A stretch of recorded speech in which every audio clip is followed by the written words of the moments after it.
نہیں کوئی دھرموں کے لوگ نہیں، صرف جو جین کے مذہب کے ماننے والے تھے، چونکہ وہ اللہ کو یا بھگوان کو نہیں مانتے، اس لیے انہوں نے اس کو کہا کہ ہم اس کو نہیں مانتے ہیں۔ انہوں نے اپنی تقریر میں یہ بات کہی اور وہ اٹھ کر کے چلے گئے۔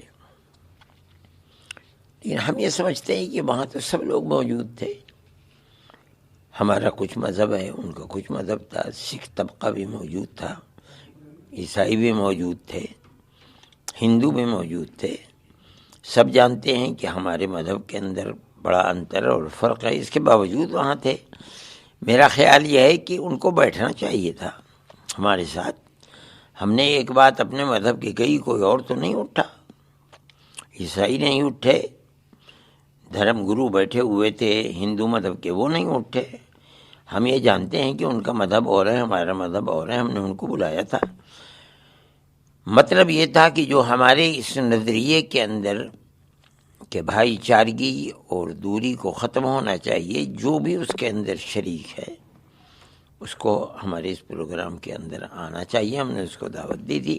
انہیں اگر ہمارا مذہب پسند نہیں تھا تو بھی انہیں بیٹھ کر کے سننا چاہیے تھا، لیکن اگر وہ چلے گئے تو ہمیں اس کا افسوس ہوا کہ ہماری زبان سے کوئی ایسی بات نکلی کہ جو ان کے لیے تکلیف کا باعث ہوئی۔ لیکن ہمارا مذہب تو یہی ہے کہ ہم تو اللہ کو مانتے ہیں، اور ہم اس بنیاد پر کہ اوم اور اللہ ایک ہی ہیں، جو بات ہم تک پہنچی، جو ہم نے پڑھی، جو ہم نے سنی، اس لیے ہمیں اس بات کی خوشی ہے کہ یہ لوگ اوم کہتے ہیں، ہم اسے اللہ کہتے ہیں۔ یہ ہم میں اور ان میں قربت کا اور مضبوط ایک واسطہ ہے جو ہم نے پیش کیا ہے، اور لوگوں کی سمجھ میں یہ بات آئی ہے انشاءاللہ۔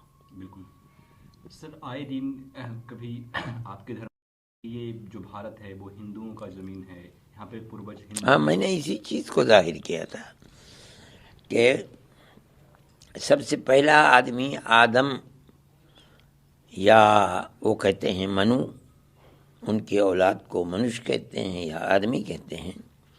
یہ سوال پیدا ہوتا ہے کہ وہ کس کی عبادت کرتے تھے۔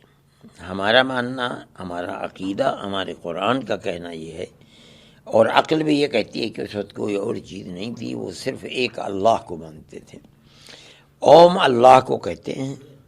تو ہم تو اپنی چوکھٹ کے اوپر بیٹھے ہوئے ہیں، لوگ جو ہم کو یہ کہتے ہیں کہ انہیں گھر واپسی کراؤ، ہم نے یہی بات کہی کہ ہم تو اپنے گھر پر بیٹھے ہیں، واپس کہاں ہوں گے؟ یا لوگ یہ کہتے ہیں، ہم نے کہا تھا کہ اپنے پوروجوں کی طرف چلے جائیں۔ ہمارا پوروج تو سب سے پہلا آدمی جو دنیا میں جنت سے اتارا گیا ہے وہ ہمارا پوروج ہے، اور وہ ہندوستان کے ہی کے اندر اترا تھا۔ ہمارا یہ عقیدہ ہے کہ وہ ہندوستان کی سرزمین پر اترے تھے، تو ہم تو اپنے پوروج کو ماننے والے ہیں۔ ہم تو وہ کہتے ہیں کہ پوروج کی طرف لوٹ جائیں، تو ہم تو اپنے پوروج کی طرف لوٹے ہوئے ہیں۔ میں نے یہ بات اسی لیے کہی تھی کہ مسلمان کو اس سے پریشان نہیں ہونا چاہیے۔ جو کہا جا رہا ہے ہم اسی کے اوپر مکمل، جو وہ ہمیں مشورہ دے رہے ہیں، ہم اس کے اوپر مکمل اپنی جگہ کے اوپر کھڑے ہوئے ہیں۔ بالکل سر، کہ دھرم سنسد چل رہا تھا ابھی رام لیلا میدان میں، اب اس کا کیا؟ اب کیا کیوں نہیں؟ جمعیت علماء کا تو ایک پروگرام ہے، جمعیت علماء اسی طریقے کی پارٹی ہے۔ میں سمجھتا ہوں کہ وہ ضرور اس اپنے پروگرام کو آگے بڑھائیں گی۔ جو تجاویز پاس ہوئی ہیں ان تجاویز کے اوپر کام کریں گے۔ اس میں ایک بڑی اہم تجویز یہ ہے کہ لڑکیوں کے لیے اپنے اسکول الگ کھولے جائیں۔ میں نے یہ بات ان سے کہی تھی اور وہ تجویز آ گئی ہے۔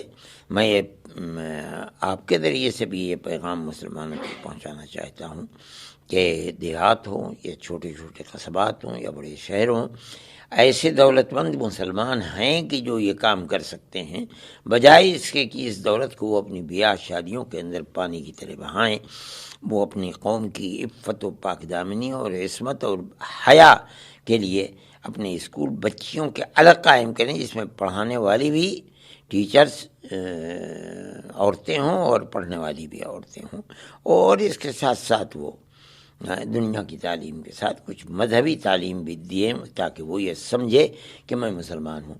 یہ چیز اتنی ضروری ہے کہ آج اور چیزیں اتنی ضروری نہیں ہیں جتنی یہ ضروری ہے.